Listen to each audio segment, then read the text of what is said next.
possible that the shocking and tragic downing of the Ukrainian passenger jet PS-752 with the loss of 176 lives, followed by a farrago of lies, denials and distortions, will be Iran's Chernobyl moment, the moment when another fundamentally flawed regime was exposed for what it was.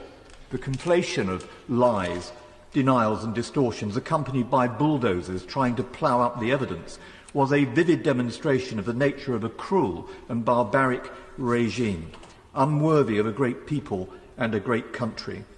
As widespread demonstrations have demonstrated, this is Iran's greatest existential crisis since 1979, a regime forced to kill hundreds of protesters and to terrorise thousands of others who show its true face.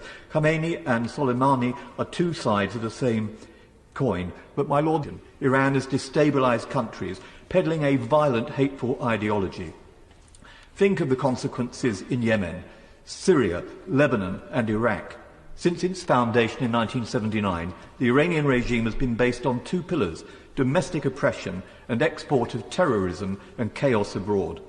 Since 2018, Iranian-backed groups of militants have fired over 30 rockets at US facilities in Iraq, including the US Embassy in Baghdad, at the consulate in Basra, and military training facilities in Taji, Mosul and Nineveh.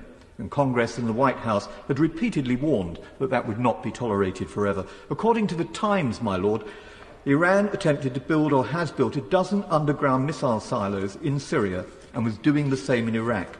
In Lebanon, they have over 100,000 missiles, and as the noble lord, for 40 years, Iran has supported acts of terror and has been responsible for egregious violations of human rights, and we can be certain it won't balk at carrying out more. I'd like the Minister, when he comes, to respond to two questions. A report in the Daily Telegraph revealed that Soleimani's Quds Force and Afghan mercenaries are secretly directing military operations in the northwest city of Idlib in Syria, despite their promise during peace talks not to attack that city. Can he give us his response to that, and also to the calls to proscribe the Islamic Revolutionary Guards Corps?